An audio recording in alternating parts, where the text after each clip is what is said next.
I don't.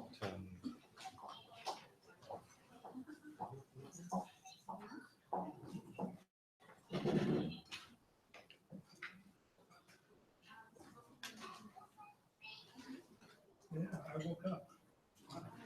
That's like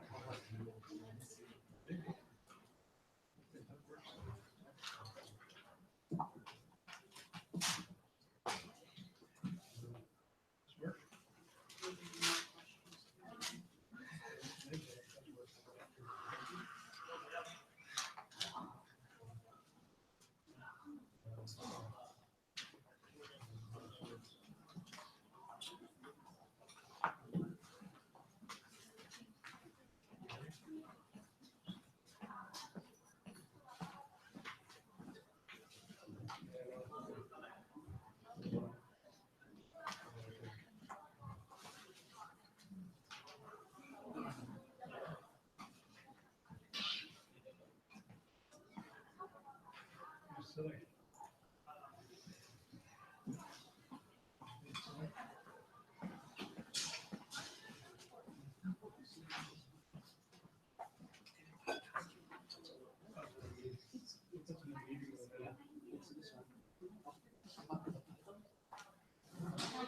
Here. Biology.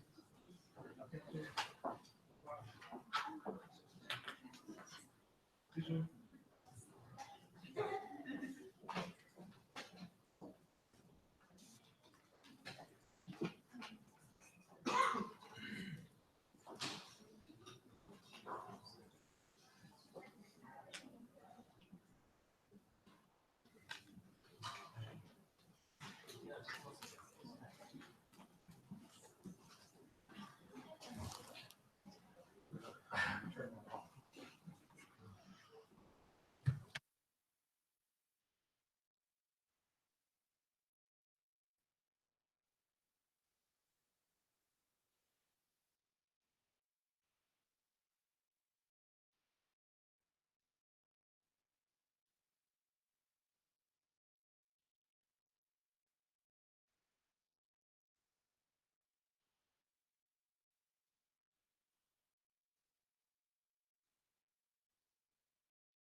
it or questions. You can throw it. Throw it. Yeah. Physically throw it. And people need to talk here.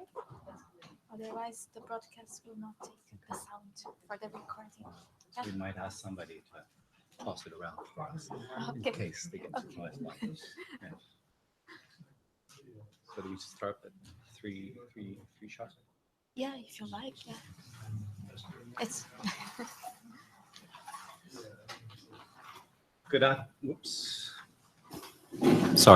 Good afternoon, ladies and gentlemen. On behalf of Tebtebba and the Rights and Resource Initiative, I would like to welcome you to this side event on protecting rights, achieving results, making Indigenous communities part of GCF investments and climate solutions. My name is Alain Fréchette, and I'm with the Rights and Resource Initiative. Indigenous peoples and local communities account for nearly a third of the world's population and customarily claim over half of the global landmass. Research released last year by the Woods Hole Research Center, RRI, and the Rights and Resource Initiative shows that Indigenous and community forest lands hold at least 1/4 of the total above ground forest carbon found in tropical forests.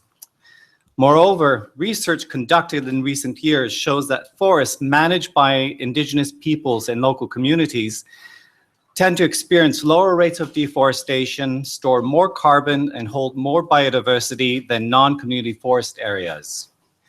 Securing the rights and livelihoods of Indigenous peoples, local communities, and women offers a practical, low-cost solution to combating climate change while supporting poverty reduction, equity, and sustainable development per Article 4.1 of the Paris Agreement. Unfortunately, insecure land, forest, and human rights threatens the world's Indigenous peoples and local communities. Critically, countries and the international climate initiatives are failing to make Indigenous peoples and local communities part of their climate solutions. Analysis of NDC submissions ahead of the Paris COP showed that only 21 countries, representing less than 13% of the world's tropical forests, referenced Indigenous peoples and local communities as part of their climate change plans, and only one made measurable commitments to enhance their rights and involvement. A review of country submissions to the World Bank's Carbon Fund last year noted alarming weaknesses relative to the land and human rights of Indigenous peoples and local communities across nearly all assessed REDD+ strategies. With legal ownership or designated authority to use only 18% of the lands and forests they customarily claim, the absence of tenure security for the vast majority of the world's rural peoples represents a major impediment to responsible private sector investment and the achievement of the Sustainable Development Goals. Likewise, investing in climate solutions without free, prior, and informed consent of Indigenous peoples, local communities, and women, without their engagement and active participation in decision-making processes, and without the implementation and enforcement of robust environmental and social safeguards, creates unreasonable risks that the world can no longer afford to ignore. The purpose of this side event is to reinforce the critical importance of Indigenous rights for the realization of effective and long-lasting climate action by the Green Climate Fund. The panel is structured around an emerging results of a groundbreaking analysis and soon to be published report by the Rights and Resource Initiative that is authored by Anne Perot, sitting next to me, and Stephen Leonard, who's in our audience. Initiated at the request of RRI coalition members and Indigenous partners, the study investigates the growing concerns of Indigenous leaders that the GCF is failing to prioritize Indigenous peoples and local community rights in the growing portfolio of approved projects. The study presents evidence-based analysis that strengthens the need for an IP policy and greater involvement of Indigenous peoples in the delivery of effective climate actions.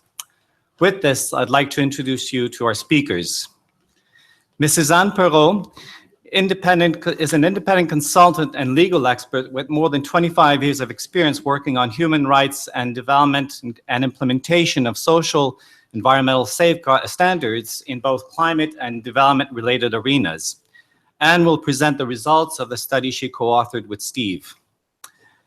Mr. Kimaren Riamit is the Executive Director of Indigenous Livelihoods Enhancement Partners, an Indigenous peoples organization based in Kenya.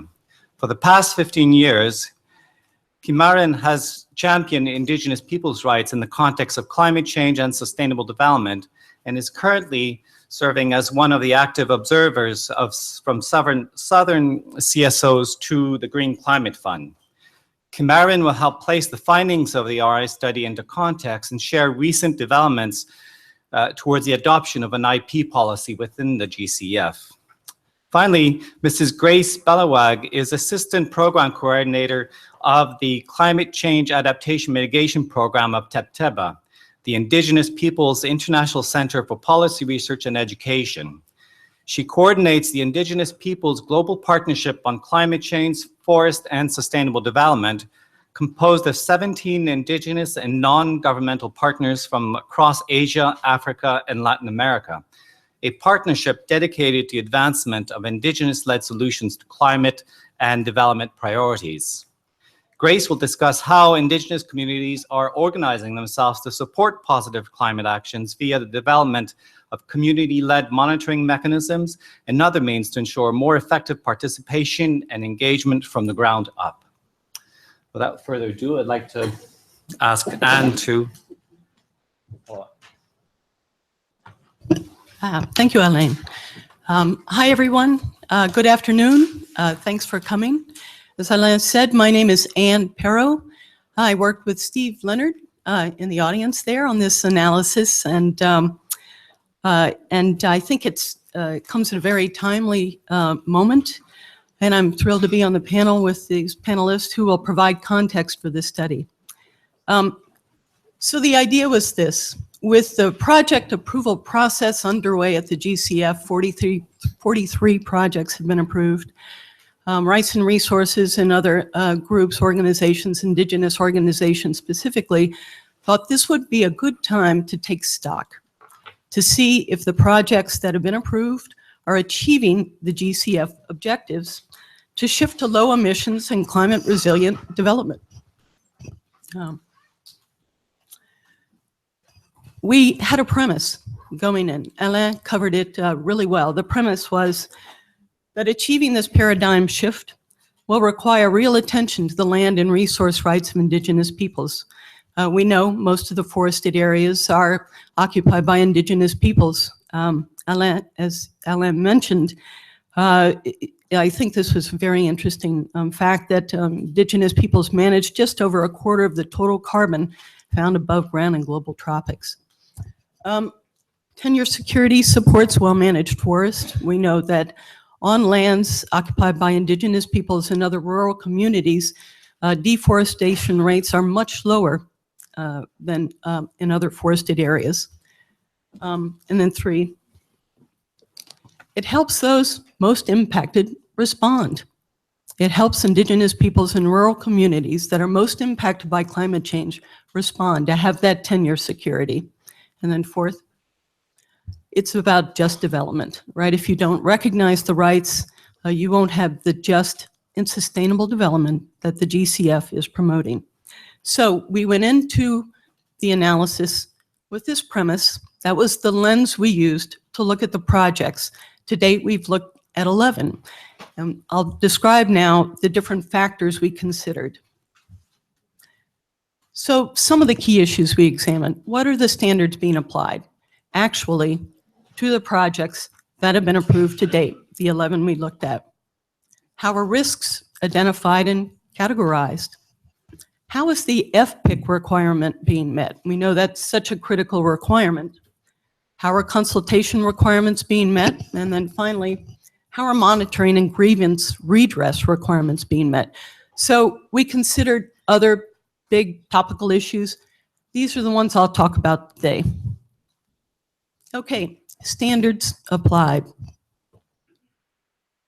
Okay, we know the GCF made a commitment several times to apply the IFC standards as the interim environmental and social standards.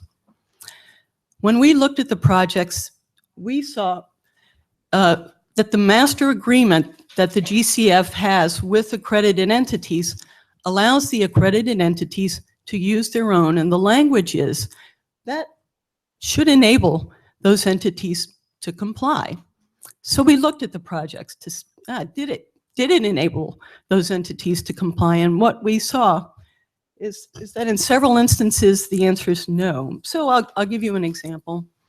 The UNEP project in Gambia, it didn't list the IFC standards. Instead, it said, we'll use existing social and environmental safeguards that are applied in terms of national policies. There were others as well. The Caribbean Development Bank is a Category A accredited entity. The board recognized that it partially meets the requirements, but it didn't advance any recommendations to deal with any shortcomings. And one huge shortcoming for the Caribbean Development Bank standards is the lack of FPIC. The Indigenous Peoples you agree? Okay, there you go. So the standard falls far short of the IFC standard, but it's being used. That's what's being applied. We noted as well that when funds are moving from the accredited entity through other financial intermediaries, and we know, of course, the accredited entities are themselves financial intermediaries, but when those funds are moving from the accredited entity through other financial intermediaries, the standards apply are even less well applied. And then we know, even the IFC standards don't ensure respect for customary rights. For several reasons. There's no human rights due diligence requirement, but also the attention is focused on national law. So we need to comply with national law, not international law human rights requirements. Okay, so how are risks categorized and identified? Now this is, as you know, I'm sure, a critical area. The risk identification process it's the path to next steps. If you're saying there's low risk, you don't have to do additional assessment or not much more. You don't need to be as transparent. You don't need to produce project documents. You don't need to consult as much, on and on. You don't, develop an Indigenous Peoples plan, on and on. If it's high risk, you need to do these things. So getting this first step right is just absolutely critical.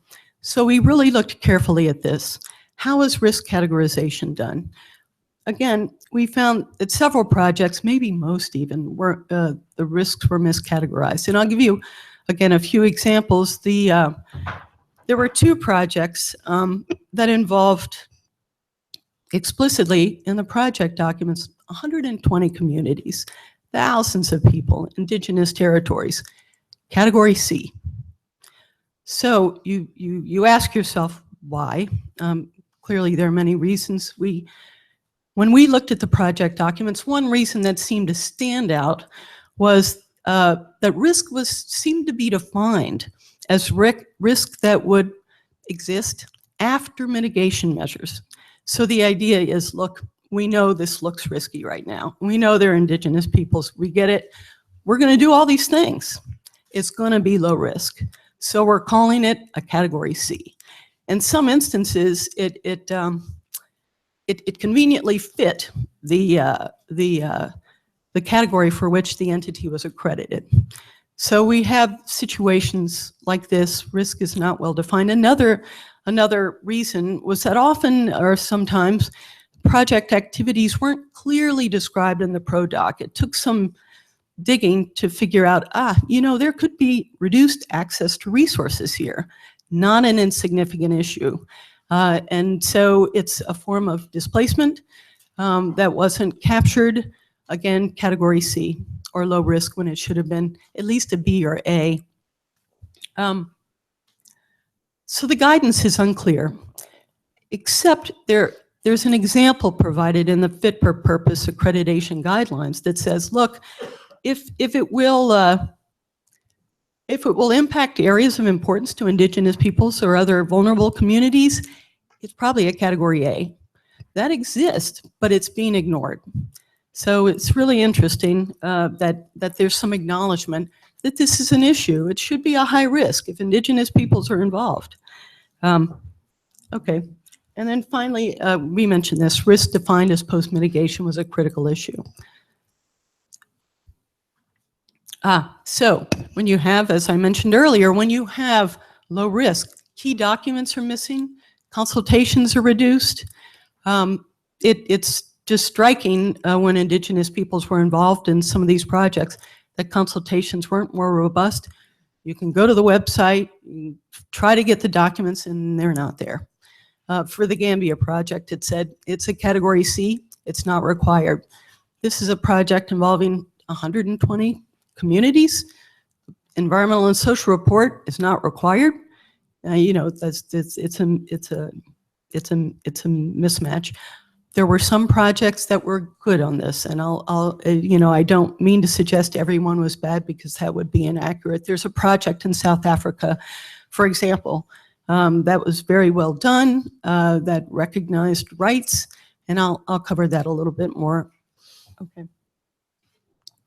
No, I'll cover it more here. Free, prior, and informed consent. What did that look like? Okay.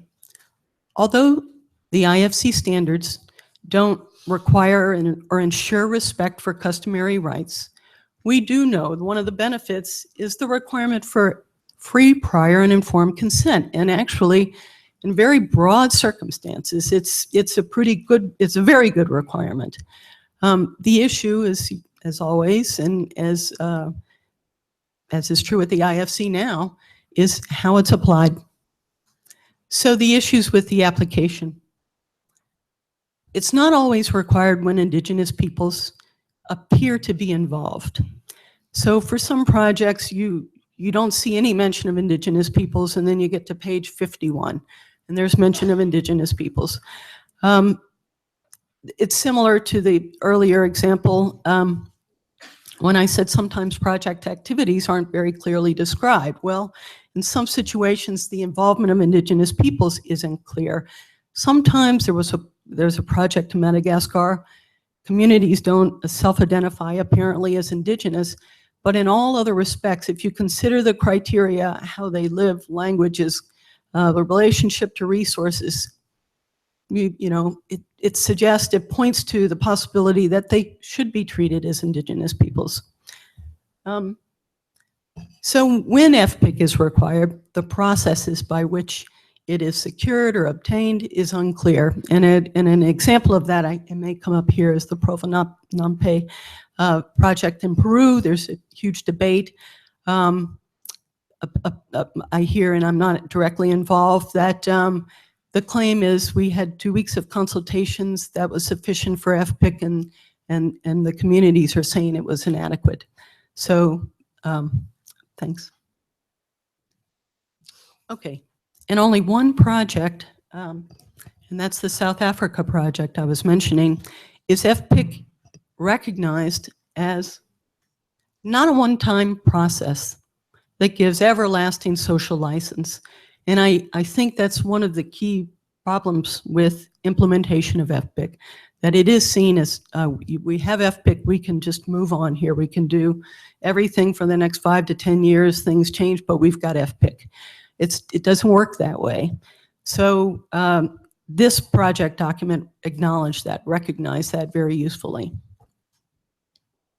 Okay, consultation and participation. So taking a step back, looking a little more broadly than FPIC, the specific FPIC requirement for Indigenous peoples, thinking about what the GCF is trying to accomplish, recognizing, there's some acknowledgement that involving communities is incredibly important to the success of the GCF. That's been acknowledged.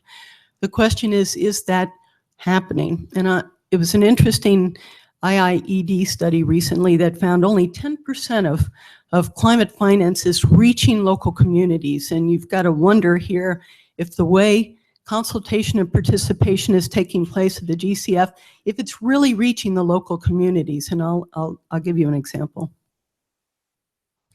So robust consultation prior to project approval is unclear and most projects, and almost every project out of the 11 projects.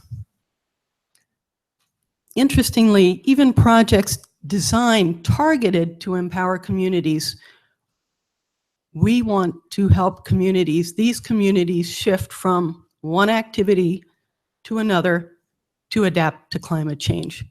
Great goal. Consultation, incredibly unclear. In one project, in the Tuvalu, the UNDP project, it was, well, there's been consultation fatigue, so we'll do the consultations later after the project's been approved. These are key stakeholders. The project won't succeed unless they're on board. Approving the project, having it move forward without having them on board, understanding what's going on, participating in the design, it will challenge project success. It will challenge the rights of those communities.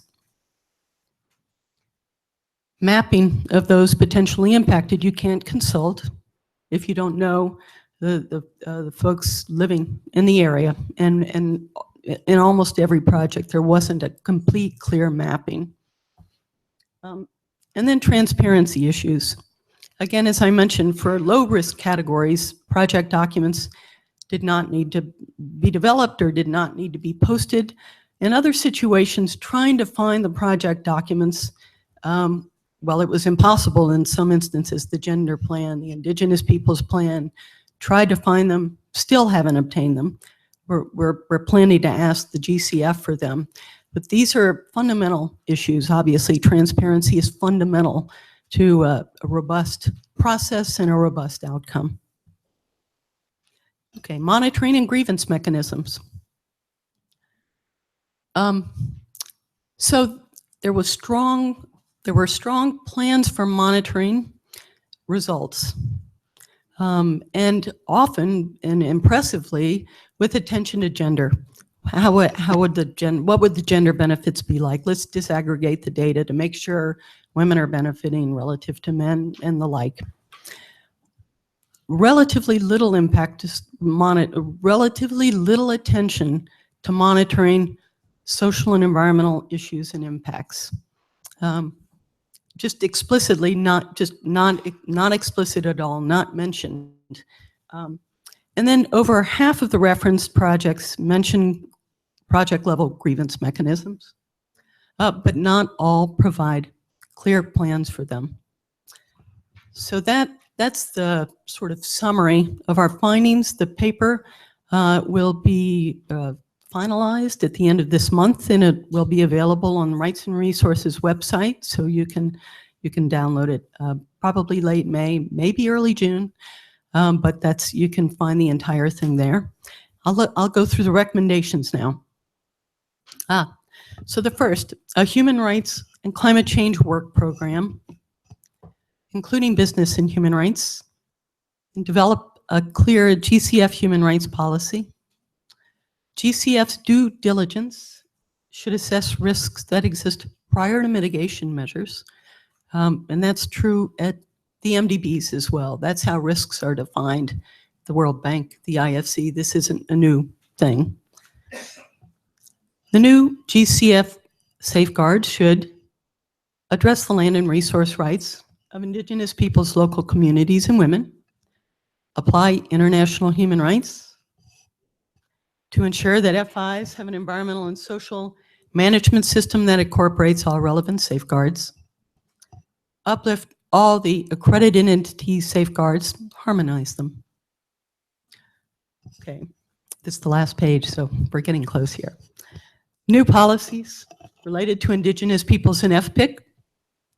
Category C project documentation needs to be publicly available. Further guidelines related to how to categorize risks, stakeholder engagement plans, benefit sharing, grievance redress mechanisms. So those are most of the recommendations we'll have. And now I'll pass the mic on to my colleagues. Thank you.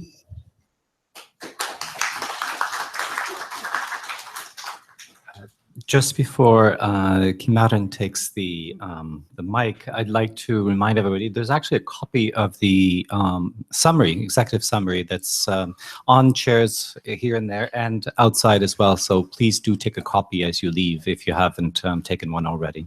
Thank you. With this, Kimaren.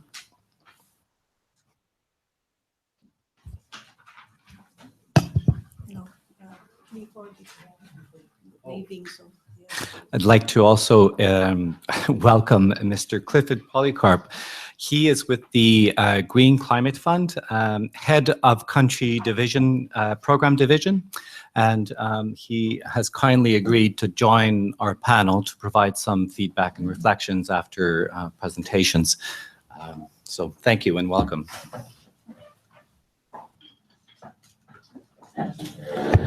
All right, good afternoon, and thank you all for joining us here. And I also want to appreciate my colleague here for such a powerful introduction into this side event and the outcome of this RRI study, which we believe is going to be a powerful tool going forward as Indigenous people. ILEPA, the organization I work with, is one of the 17 partner organizations with Tebtebba, which have this global partnership on Indigenous people, natural resource, and forest. And I have been privileged to be one of the few who are following the GCF processes at a global level on behalf of this partnership. My presentation will look at, will give an overview of some of this engagement, why we thought it's critical we engage with the GCF, how we've engaged, and some of the outcomes. And I'll finish with some highlights on the current decision and submission related to the Indigenous people policy. So just to reiterate some of the things that have been mentioned already, we engage with the GCF because Indigenous people's livelihoods are interrelated with nature in very strong and deep ways.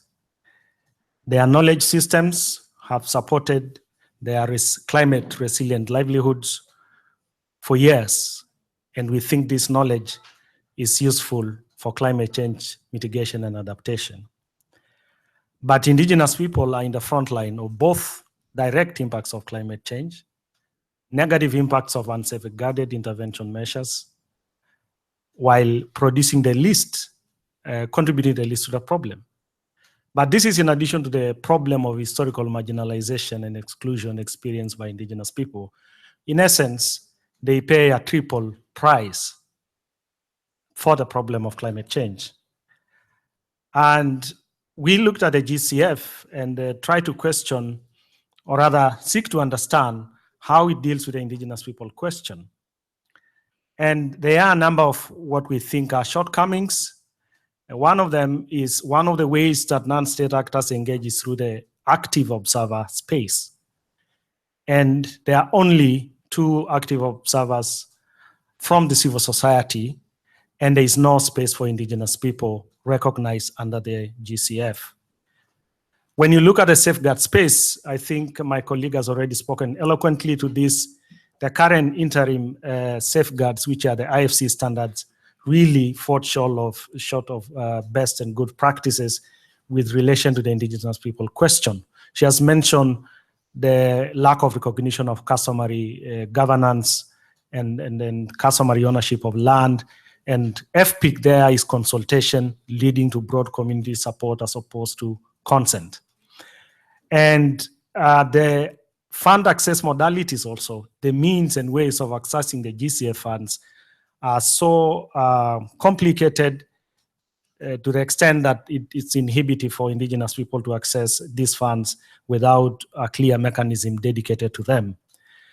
One of the other central access modalities for the GCF is the so-called country ownership and country-drivenness. This, again, is a challenge because of the unique situations of Indigenous people in these nation spaces, state spaces. And therefore, when you look, so with these shortcomings within the GCF institutional and policy setup, the realities on the ground compound this problem because the country-driven approach to accessing funds may not serve the interests of indigenous peoples. In actual sense, the sorry state of indigenous people is a consequence of their relationship with national governments.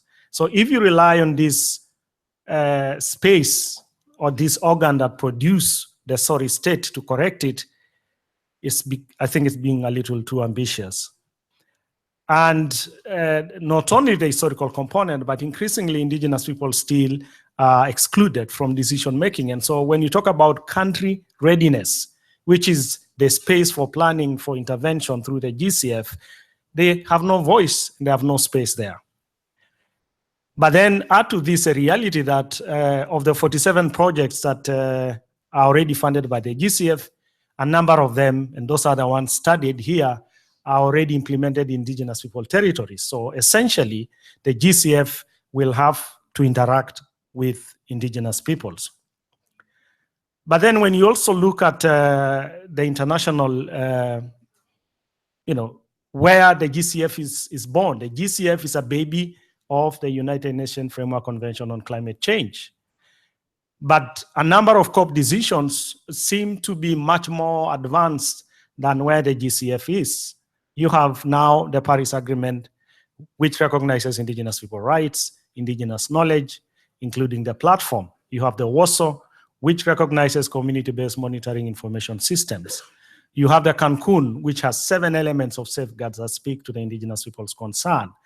And so you ask then, how will this baby of the UNFCCC not at least be coherent and complementary to this decision? Even in the rhetoric of being transformational, business unusual, paradigm shifting, we think in the context of the indigenous people question, the GCF has not been that transformational. And if you also look at global practice, now most of these multilateral agencies dealing with natural resource and environment, like the GEF, like the World Bank, like FAO, including even platforms like the EU, they have a policy on indigenous peoples. Some have free, prior, and informed consent, very robust guidelines. And so really, if the GCF is a forward-looking institution for the future, certainly we had expected that it will do much more than what is already, or at least in tandem with what is already on the ground. And we have engaged very difficult, because for the last 3 years, we started as one person from the entire indigenous people global movement following the GCF. And suddenly it's because of lack of resources, lack of support. And we were trying to catch up with a boat that has already left the dock and try to, create hooks and to hang on. And so we engage with the board directly through submissions, through roundtables, and through the active observers and all these spaces, including trying to also look at the national spaces with the national implementing entities. We've done all this in the effort to try and sort of make, or rather contribute to the GCF understanding of the situation of indigenous peoples. And our asks really for the GCF as we engage is, one, to consider a potential modality to enhance, to provide for direct access of these resources to indigenous people, and perhaps explore opportunities for an indigenous peoples grant facility within the GCF. It is obvious what kind of these resources will do. Indigenous peoples are certainly part of the solution. It will enable this contribution. Funding would, for example, enhance adaptation needs or capacities for indigenous people. It will enable strengthening and production and sharing of indigenous knowledge. It will enhance delivery of non-carbon benefits in the context of RED. It will enable community-based monitoring information system, which we think is critical in ensuring that the GCF delivers to communities, to lives and livelihoods at the ground and the community level. The second ask we've been asking is really a clear consultative arrangement or engagement arrangement between indigenous peoples and the Green Climate Fund. This would be enabled by these 3 potential organs or spaces of engagement. One, we thought that the GCF should consider an advisory group from the indigenous people, just like they have the private sector advisory group to advise it in matters related to the private sector. We thought that program-wise, the GCF should consider a focal point within its secretariat to respond to the indigenous people question. And we thought in the current review of the participation of observers that it would be opportunity to consider creating a space for an active observer position for indigenous people. And third, and more importantly, is really to develop a policy, a fund-wide policy to facilitate and enable the GCF to respond to the broader concerns and rights of indigenous peoples. Just very quickly, what have we gained with our last engagement, or rather the engagement so far? One is that through the generosity, and I think also the kind consideration of the board, the civil society have been very supportive. I don't know whether the active observers are here, any one of them.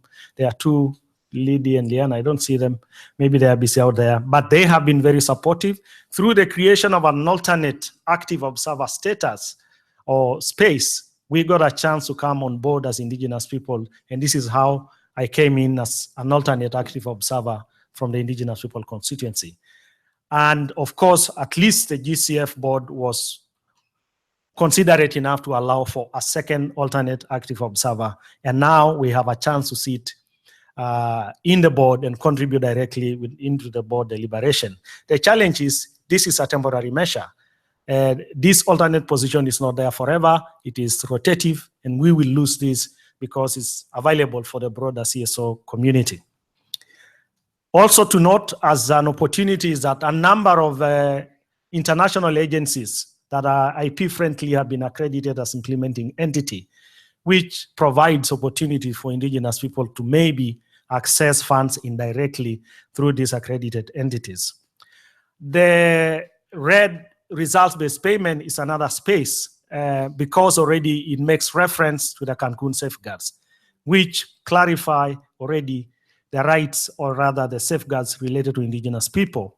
It makes reference to the Warsaw decision, which I had mentioned earlier, recognizes community-based monitoring. And the GCF guidance for readiness to countries also at least lists indigenous people as one of the stakeholders that countries should engage with in planning for the GCF interventions. The current environmental social management framework of the GCF also has very interesting and I think encouraging elements related to indigenous people's rights and interests and concerns, which if it sees light of day when adopted, we think it will have responded to a number of our concerns. But last and most encouraging is that in the B15, the board finally made a decision to develop an indigenous people policy to guide its work dealing with indigenous people. And so up to there really is just a quick overview of the engagement we have had as indigenous people and some of the outcomes. And there was a call for submissions to the GCF Secretariat to input on this policy. And a number, we submitted a submission signed by over 100 indigenous and non-indigenous people organizations to the GCF and many others. A consultant has been hired by the Green Climate Fund to develop this policy, and is supposed to come up for consideration before the board in the next meeting in June, board meeting, July, 17. And so really, I don't think I need to go into the submission, but basically it has a background which highlights the issue of safeguards and human rights and the guidance given to the GCF from the UNFCCC and how it speaks to indigenous people. The rationale highlights the issues I'd already mentioned about the vulnerability and potential contribution of indigenous people.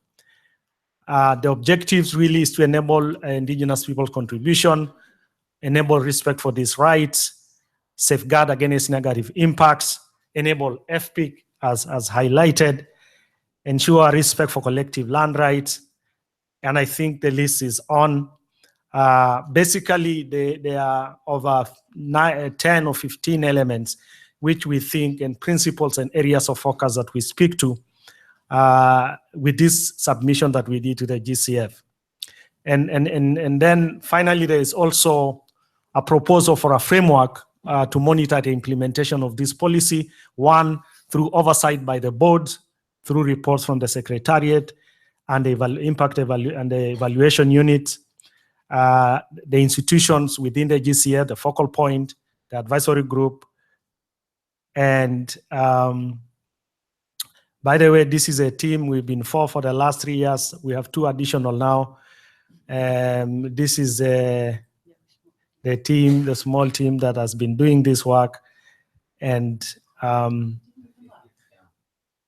oh, sorry. Okay, I'm faster than. Okay, yeah, that's a team there.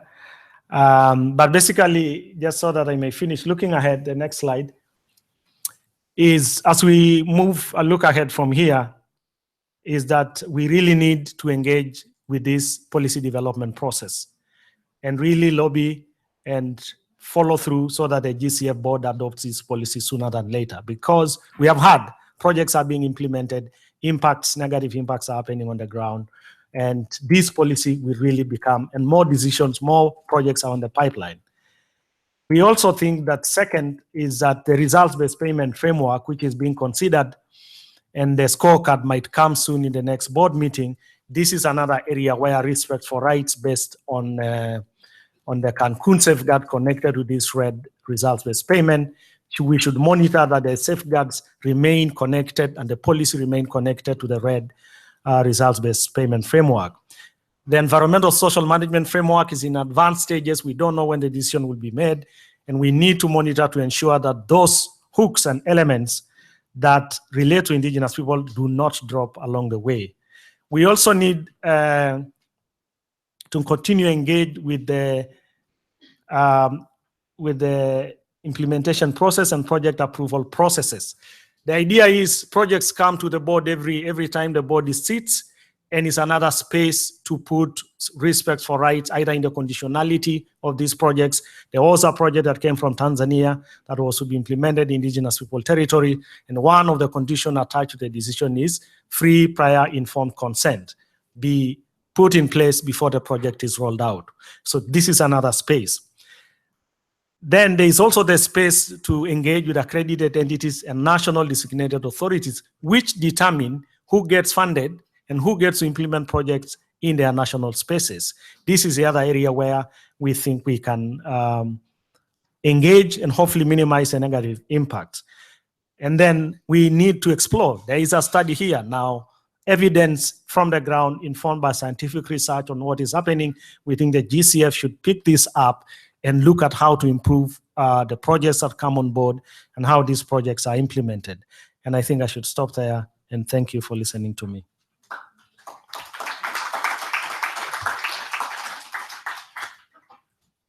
Thank you very much, Kimaren. Excellent presentation, and some hope, a lot of hope from the Indigenous people's work, and but more progress still needed. Grace? Yeah. My presentation is basically to link the global processes to what is happening on the ground at the community level. We have the partnership that Kimaren had already mentioned has been implementing. Okay, our partnership had been implementing community-based monitoring and information systems. And we want to draw lessons from here, from the experience, and how we will maximize this as we go forward in managing and monitoring the projects under the GCF and other funding mechanisms.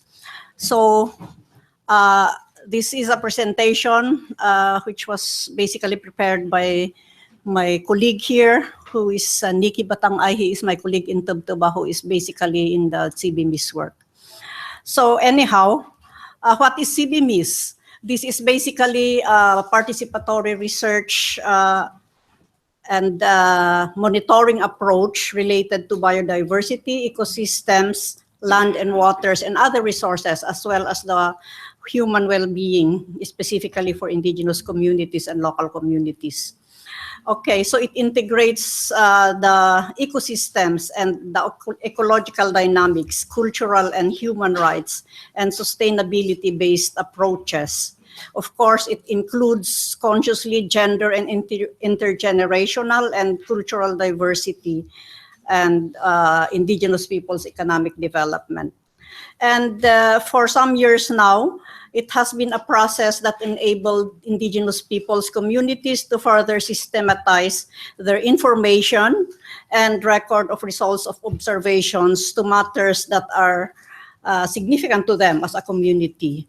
So what information had been gathered? We had been focusing on human rights, how human rights had been respected in relation to the land, territory, and resources, in relation to traditional knowledge or indigenous people's knowledge, in relation to our full and effective participation in our traditional customary governance systems.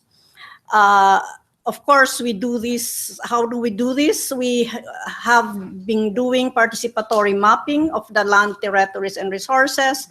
There had been resource inventories done by the local communities themselves. And of course, we have observations as indigenous peoples. They have very scientific observation in relation to climate change, to changes in climate, and then also in relation to how to monitor climate change and other impacts into the ecosystems. Of course, we do interviews specifically for elders, women, and children on how they have to work together in relation to this. We also do focus group discussions and secondary data resource. These are very basic, but for indigenous peoples and local communities, these are very important. It really builds ownership and as basis of their own community plans, and also as basis for their monitoring over time on the changes that is happening on the ground. We are into establishing a CBMIS database management system, and we hope to come up with this in the coming months. We are working very hard to integrate all the existing means of information management being done by the communities themselves. So we have three-dimensional mapping, we have printed maps and 2D maps, and they are also producing this and storing this in the GIS system. We have also electronically stored in Excel or Word, because we know that these are all handwritten by our indigenous peoples. Data should be systematized in a way that it will be used basically by the communities themselves. So we have these are some of the areas that we are working with in the Philippines, in Vietnam and Nepal, in Kenya and Nicaragua, and among other the 13 countries that we are working with. So far, what had been the information that had been gathered that we are using basically? So they have determined that the land use based on traditional knowledge and also based on classification by the state. We have forest monitoring systems like carbon accounting, forest biodiversity, etc. We have identified traditional resource management and in their status, the existing land tenure, and also conflicts in relation to land rights, as well as the existing instruments, laws, and policies that are already there that should be promoting and recognizing land tenure systems and traditional resource management. We also have identified, of course, culturally, the traditional languages and its status in the community. We have identified also traditional occupations and also its status, and identified instruments and status in the promotion of traditional knowledge, and the other systems that are there in existing traditional expressions. Yeah, we have also give emphasis on the mechanisms at the community level in transferring traditional knowledge from our elders to the next generation. And we have identified the human rights instruments that are being implemented or not implemented on the ground, and as well as all the structures that are there And what have we gained from all of this documentation and monitoring systems?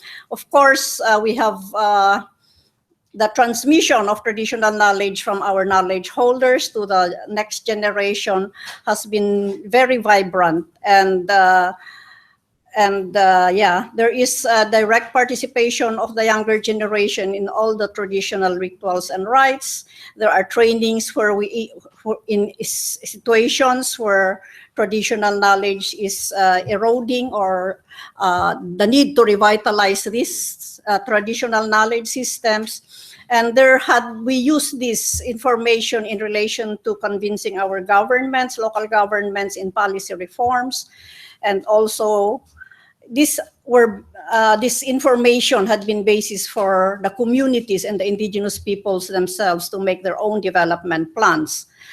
And even the local governments have now committed to also set up community-based information centers in the communities, as we have experienced with Nepal. And of course, advocacy work with government has helped recognize and acknowledge CBMIS and traditional knowledge. Strengthening of our low-emission livelihoods and establishment of community-based enterprises, generation of additional source of income for the communities, and revitalization of traditional occupations, which I already mentioned, and of course, strengthening our natural resource and forest enhancement. Lessons learned that can be used in this in our monitoring for the implementation of other projects. We usually say that, based on the information that was already there, it's really more cost efficient to have a community-owned and community-driven plan and initiatives rather than decisions coming from outside for the communities to implement. And the process of community-based monitoring and information systems had enhanced the capacities and empowerment of our communities. Specifically, we also include women and youth. And there is generated greater community awareness, unity, and more collaboration with government and other sectors in relation to the implementation of community development plans. And this positive and effective engagement and working relations with government agencies has also resulted to some policy reforms that were put in place in the recognition of indigenous peoples, traditional knowledge, and the monitoring systems. Lastly, in relation to how CBMIS and GCF-funded projects are related, we think CBMIS is an important community tool for effective indigenous peoples' empowerment, aside from meaningful participation in their planning, implementation, and monitoring of potential positive and negative impacts of projects. And the generation of data had been very helpful as basis for community development plans in terms of identifying projects and how to implement these projects that may be submitted for fund support with the entities under GCF and other fund donors. And of course, CBMIS is very much very effective tool in verifying the respect and implementation of FPIC, respecting the rights and knowledge of indigenous peoples, compliance with the environmental and social safeguards, benefit sharing, adherence to indigenous peoples' guidelines and policies, maybe including later if the IP policy under the GCF will be adopted. So having said that, I think I end there. Thank you very much. Thank you very much, Grace. I think your presentation helps highlight the significance and importance of Indigenous people's contributions at the Crown level, and the adage that when communities have the ability to make collective choices and engage in self-governance, outcomes tend to be positive for everybody. With this, I'd like, before, actually, we'd like to engage you and invite you to bring questions to our panel and solicit feedback, responses, questions. But before we do that, I would like to ask Mr. Polycarp if he could provide some feedback on what you've heard and any insights you'd be willing to engage with us. Thank you. Thank you very much, first and foremost, for the invitation to join this event. I've assumed my role as the acting head of the country programming division only about 5 or 6 weeks ago. And while my main remit has been to work with countries and support their countries, I recently assumed the oversight of also the ESMS, the environmental and social and gender functions which sit within the country programming division. So I've become a keen student of the subject matter in the last 6 weeks, and I'm by no means an expert on this issue. With that sort of caveat, I want to sort of make a few broad remarks about the work you're doing, the value it adds for us in the work we need to do, and how we might continue this this conversation. I mean, first and foremost, the point I want to make is that we remain an institution that wants to make continuous improvement.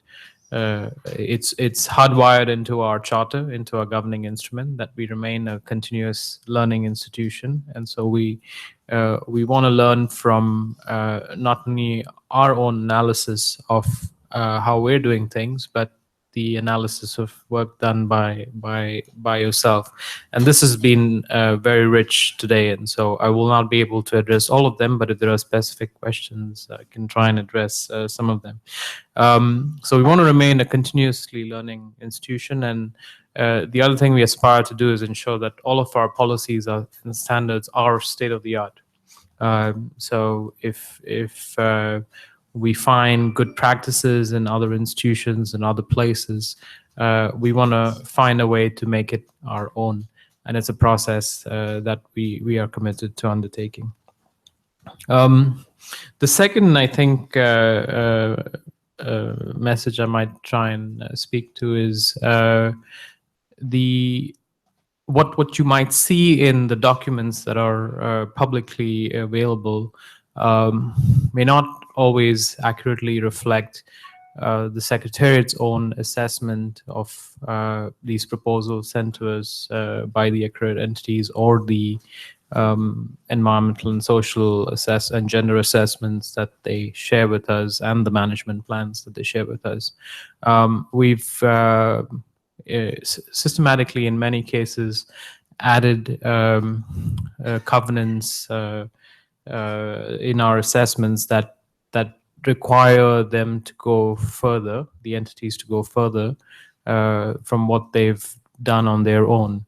As an example, the respect for land rights is something that has been added as a covenant in other projects, in the term sheets or in our assessments. And this probably speaks to the other problem we have, and Anne, you spoke to that, is the need for us to become increasingly transparent, because you may or may not have information where we're taking action and we're making certain things required of the entities, but you're just not able to see it. While we're working to become more transparent, I would encourage you to certainly engage fully with our environmental and social specialists and gender specialists. They'd be able to, before you sort of finalize your report, certainly give you some very constructive feedback on things that are already being addressed, and things where I think the pressure from your side will help.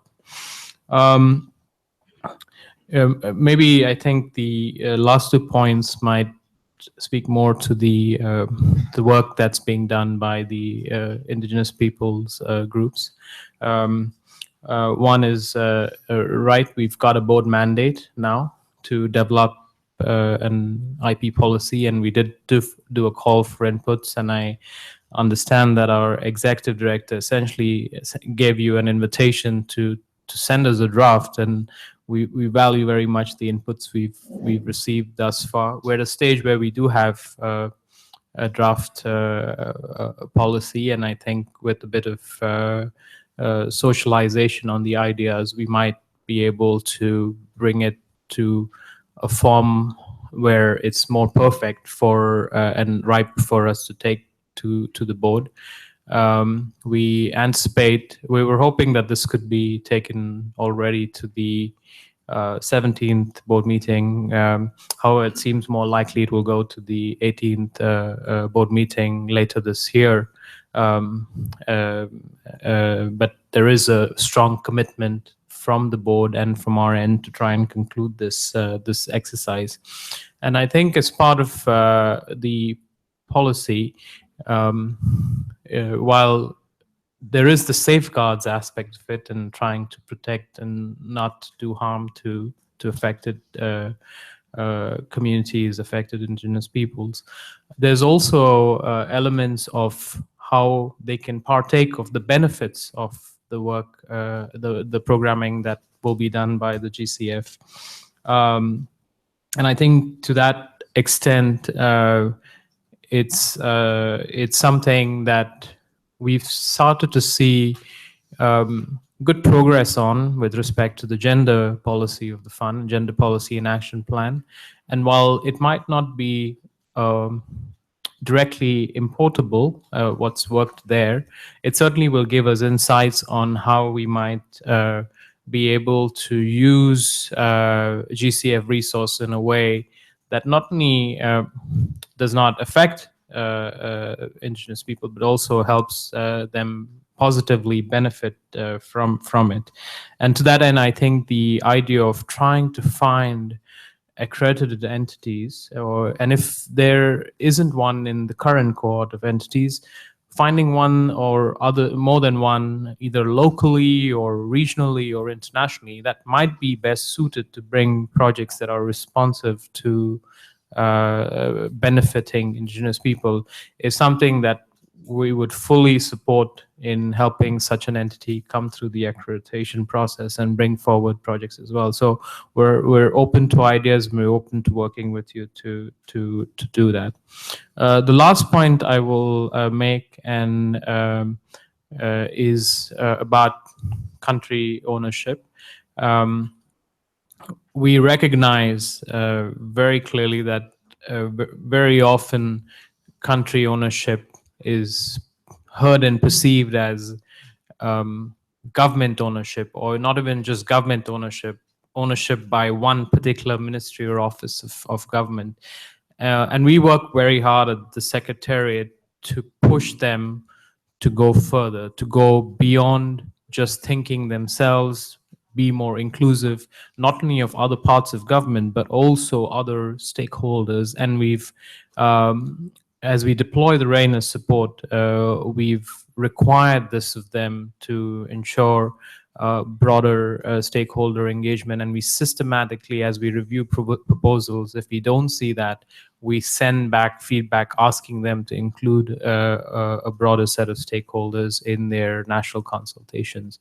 And to that end, I think if there's a way for us to send more direct messages around the inclusion of certain types of groups, particularly indigenous peoples, particularly in certain countries, we would happily do that. We, at the end of the day, operate in a sort of a multilateral environment where nation states are sovereign. So we have to do that with a degree of diplomacy, and we do that, but we will continue to push the envelope. So I'll leave it at that, and if there's anything specific, I can try and address that.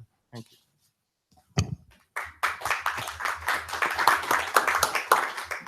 Thank you for this good feedback. It's much needed and helps put things into perspective a little bit.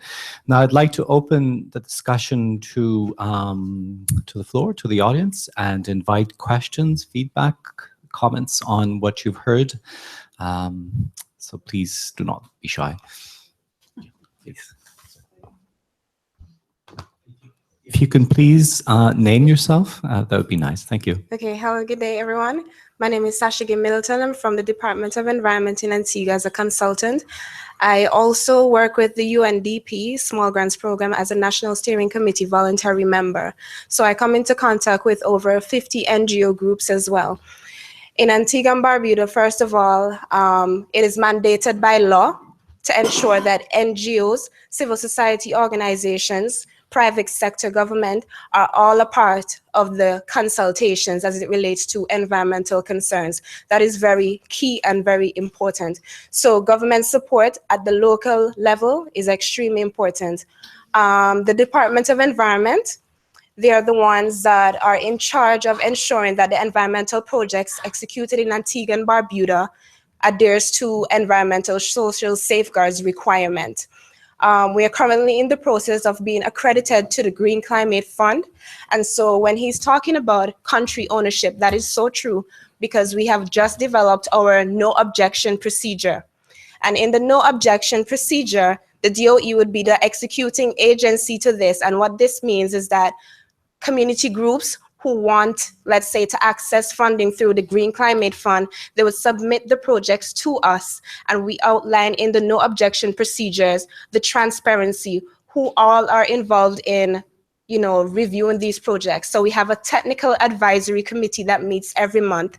This board consists of civil society organizations, again, representative, NGOs, private and government sectors, and they review the projects. It is then going to be submitted to the government, which is called Project Management Committee. We have a subcommittee in that department, and they also meet monthly, and they take all the consideration from the TAC, and they will then give their considerations as well, and then we pass it on to the NIE.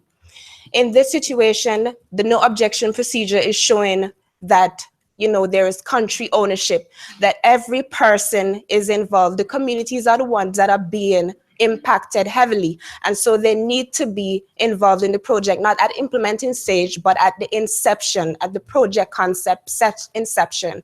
And so I think that is one of the reasons why we're always, you know, going forth and trying to assist other countries as well. It's quite difficult sometimes, you know, I know with countries trying to access, you know, a lot of, let's say, money from the GCF, it's very hard to meet the requirements. The Department of Environment has established their gender policy as well as environmental social safeguards. And in this, we have track records to show what we have done thus far and how we are living by our policies, not just because we're doing it just to access funding, but majority of our donors, especially the Adaptation Fund, GCF, GEF, you can name it, UNDP, UNEP, it's a requirement. So most donors, they need to make this a requirement from other countries or agencies trying to do this. You have to demonstrate a lot of transparency as well. And so this is where I see it's lacking in different countries. We have audit committees as well, auditing our finances. We have different consultants coming in, external and internal auditors, doing auditing on all our things. We have even risk management tables showing the mistakes that we have made and showing how we mitigate these risks. So I think, you know, as we go, the Antigua and Barbuda, you know, we're ambassador for climate change. Diane Blacklane, she's a spearhead of this. You know, we're trying to seek, you know, ways in which we can access climate financing. And one of the ways in which we're doing this is to set up an enhanced direct access project. And Dominica and Grenada, you know, we're trying to help our sister islands, trying to do this. Instead of having, you know, finances going through other regional agencies, we can program those funds to the different countries, you know, to minimize, you know, the different kind of fees associated with it. Because sometimes you're receiving, let's say, 100,000, and 10% of that has to go into the different organizations. And, you know, it's a lot. And that money could be used for something else to help the communities. So that's what I want to share. And thank you. Thanks. Great, thank you. Wonderful experience. Please. Okay.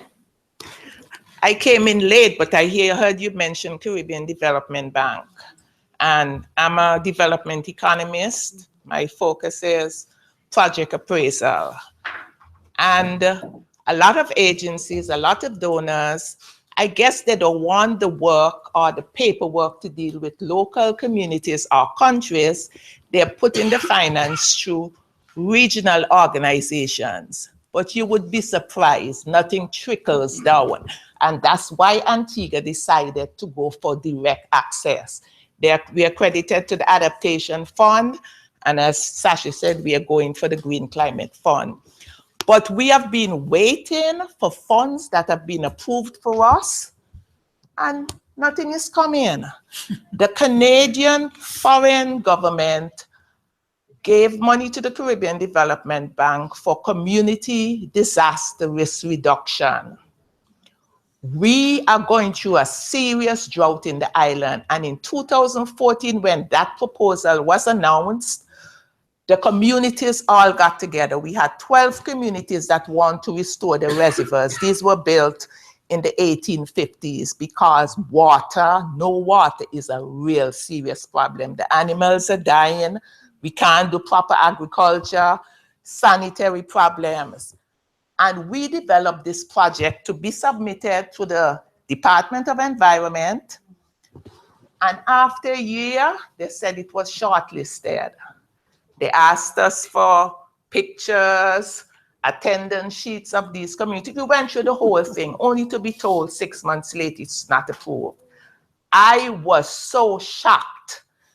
And I wrote to the German ambassadors in the region, New Zealand, asking them please to investigate why Antigua did not get these fundings. They tried, but I went to a meeting in The Hague last month and I met with one of the Canadian persons and she told me she's going to investigate. But what I'm saying, this was real climate injustice because there your community is suffering, not having access to water.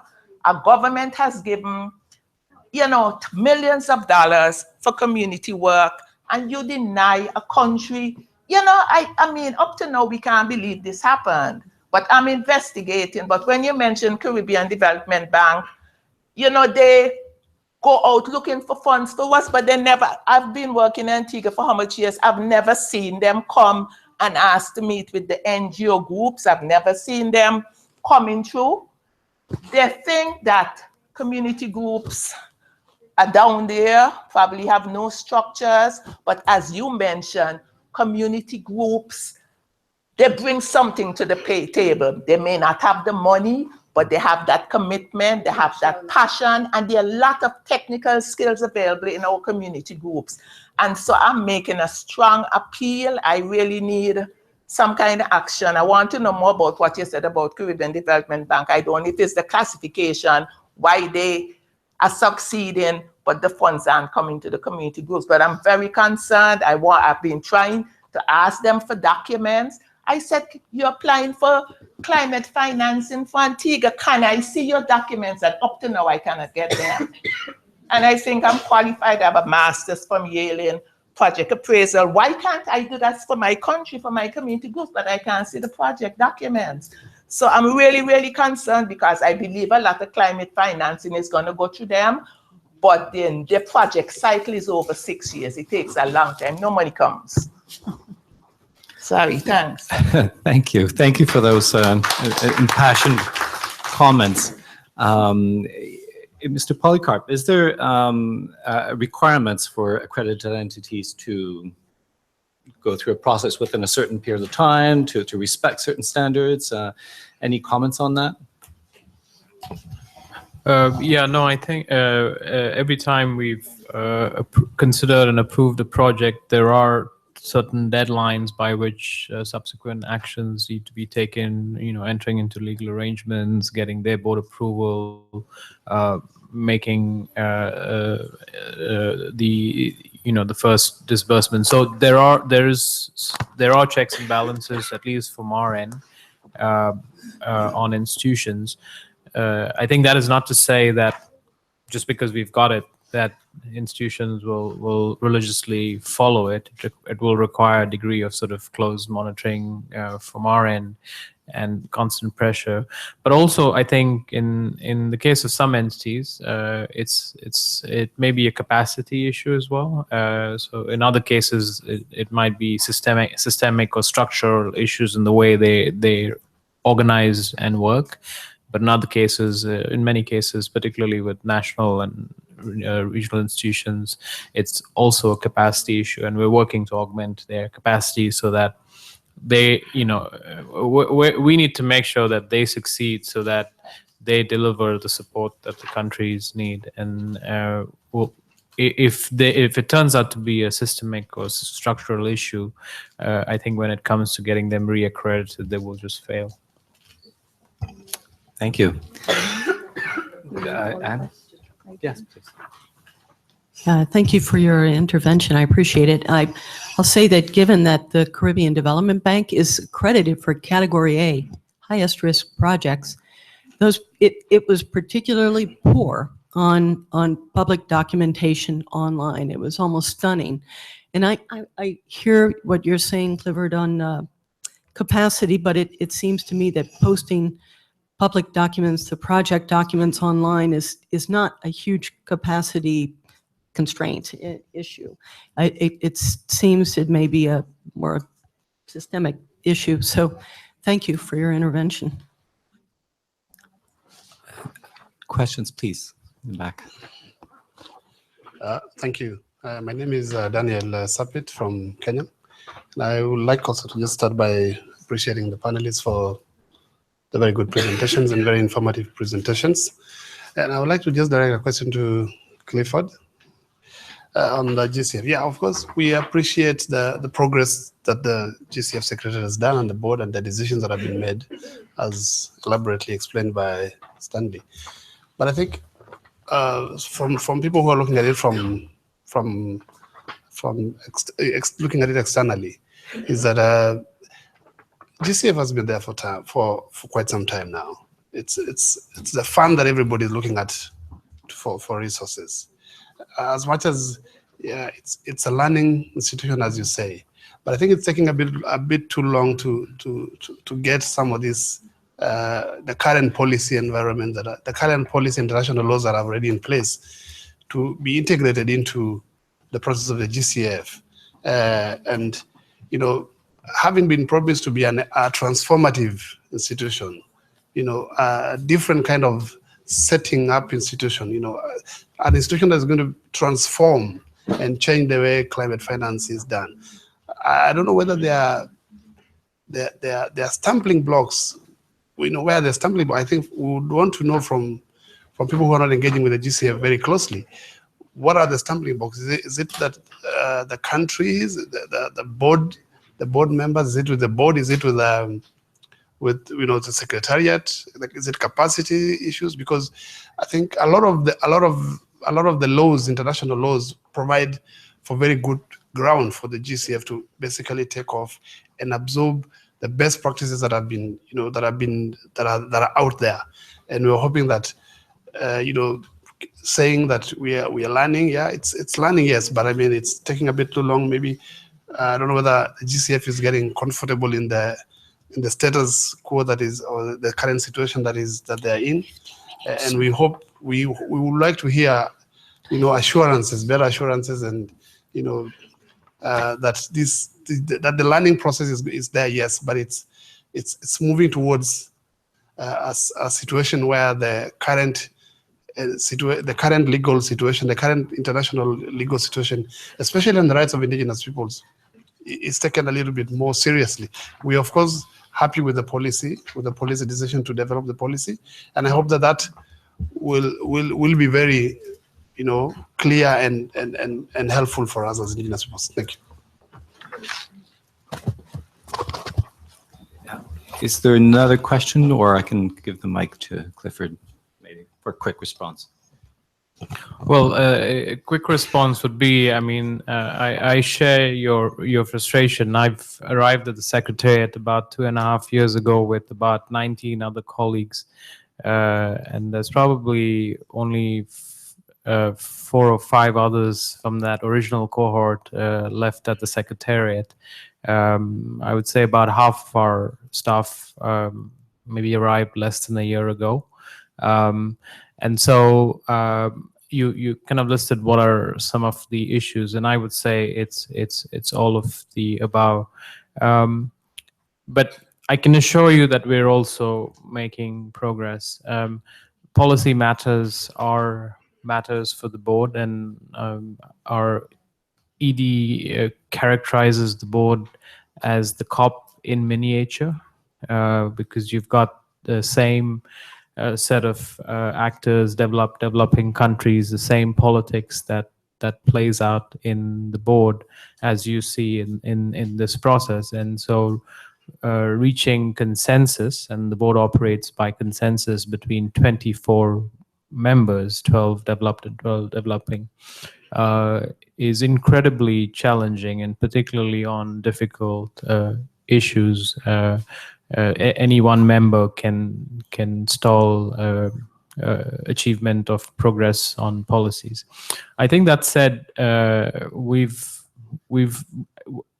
what I want to leave you with is that yes, there is progress. I think, and when I use the term learning institution, it's not to say that give us time. We're still learning, but rather to say that we will, even if we think we're perfect, we will continue to want to learn. And we live in a dynamic world, and there's always new ideas and innovations out there that we need to keep an eye on and adopt into our processes. So we're working on closing policy gaps. We're working on simplifying processes that's within our capacity. We're working to accelerate getting money out of the door. We're working to accelerate capacitation of our countries and entities. So there's a general positive trend, and I expect it to only continue to get better. Thank you. Please, the lady from. Thank you. I just have 2 questions. One, with Stanley, I just want to know, what is your governmental support in Kenya as it relates to indigenous people? And for Clifford, I wanted to know, in the future, would there be special conditionalities for developing countries as well as developed countries? Sometimes it seems as if the standards are the same, and in most developing countries, we lack capacity, and it's very difficult sometimes to even access climate financing from the GCF because of lack of capacity to do all these things. And it takes a lot of financing to have individuals work on the various documents. So I wanted to know, would there be special conditionalities as it relates to that for developing countries, developed countries? Thank you. Thank you, was it Sasha, for these very useful questions and contribution. Kenya, I think, is one of the countries in Africa that is making serious efforts to engage with the Green Climate Fund. Number one, the National Designated Authority, the Ministry of Finance, one of the challenges we have is that often the history of Ministry of Finance deals with figures and less with people. So when you think about multi-stakeholder engagement to design the country readiness led by the Ministry of Finance, already you begin at an awkward position, because this is perhaps the first time they are thinking about who else is there, who else can contribute, who else is affected. So I think one of the challenges, we have actually carried a country readiness scoping study. And one of the lessons here is that the NDA, which is a Ministry of Finance, is often less experienced, less exposed to the question of stakeholder engagement. Second, and a little more positively, is that the National Accredited Implementing Entity for Direct Access is a National Environmental Management Authority for Kenya. And it has done 2 positive things. One, in its project proposal process, because they are planning to submit a program for direct access, they have created a space for observers. Now you are a citizen, but you are an observer in a country, and this is why basically the question of country ownership is critical, because even within your nation state, you are an observer, just like you are an observer in a global process to design a program. But nonetheless, they have created an observer space for indigenous people and civil society, and my friend, I think Dan is in that. So it's positive in the sense that yes, you are there, never mind that we are meant to observe and less contribute. The second, I think, encouraging thing they have done is that they have given us space to submit a proposal for a project in the bigger national access program, which I think if it's considered, then we'll have responded to what Clifford was mentioning about creatively engaging with accredited entities that can, accommodate us even before we gain other direct access potential spaces as we struggle to do this. So I think with this space, we're experimenting with that proposal. We're experimenting, we are pushing the observer status to members of this committee to develop the proposal. So I think in a way, we are moving somewhere in Kenya and spaces we are struggling to expand. And now that I have the mic, I also want to appreciate the presence of Liddy as she left. Oh, okay. Anyway, I wanted to mention that she is one of our mentors in the active observer space, and just to mention this one. Thank you. I've been asked to be brief, so I think the best way for me to respond to your question is that we try and take a risk-based approach. So we recognize that we can't sort of uniformly apply our standards and proposals to everyone in the same way. No one size fits all. We recognize that. The accreditation system is designed to be fit for purpose. Not all of our policies and standards are designed to be fit for purpose. And so the application of that is still applied in a standard way. But I think increasingly there's a recognition that we need to take a risk-based approach, and we want to make sure that whatever standards we apply are best in class, but take into account the differences in the capacities, institutions, etc. Thank you. Any additional questions or thoughts? We only have a few minutes left before we have to leave the room. Please. Hi, my name is Petra Westerland. I work with FSC International. Very interesting to hear all your presentations. Thank you very much. I have one question for Anne. You mentioned that risk categorization is really a key thing to all kinds of steps that need to be taken further out in the process. You also mentioned that it is defined as post-mitigation measure. So after the mitigation measures have been applied, that is the risk that it has been used for the categorization.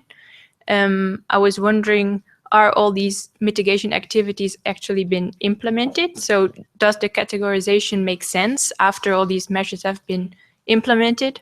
And if you do it prior to risk categorization, prior to the mitigation measure being taken in place, what would be the difference? Would that be a solution to the correct categorization, or are more measures needed? I hope this is sort of No, clear. it makes sense. So quickly here, it's not technically defined that way.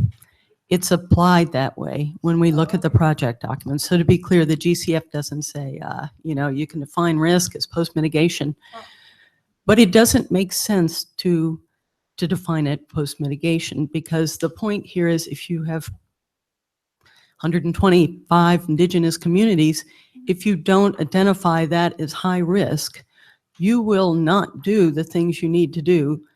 You won't have the mitigation measures, you just simply won't have them. So you need the correct risk categorization to make sure you have the mitigation measures you need that should be implemented. And we don't know what implementation looks like. As I mentioned, monitoring for those issues and impacts is really doesn't exist for many projects.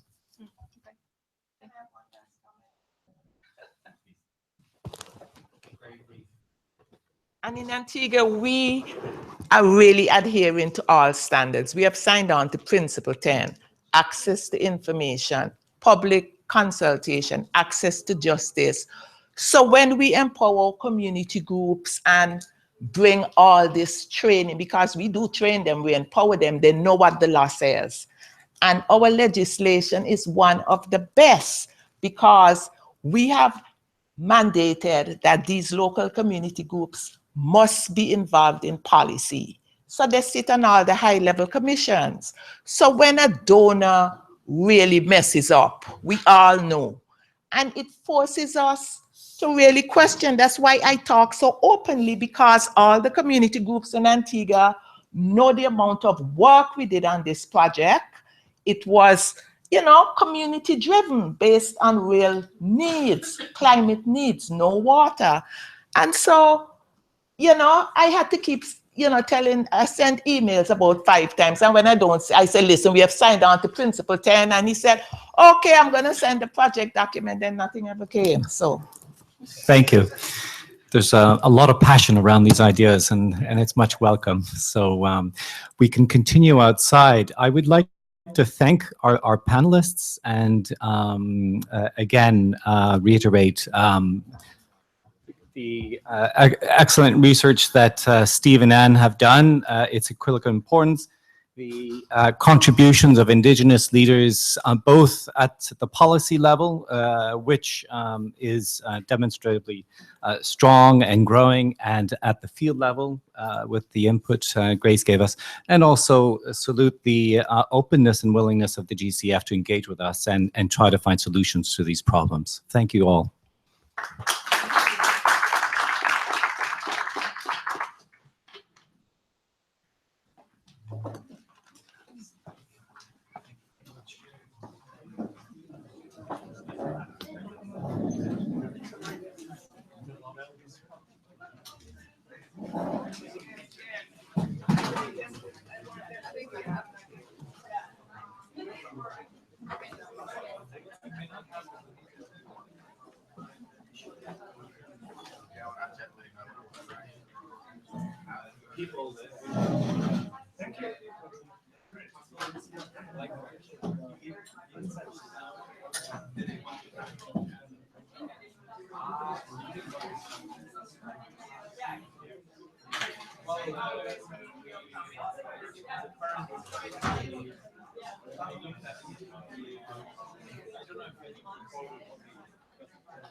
The positive side of that is I think you know, socialize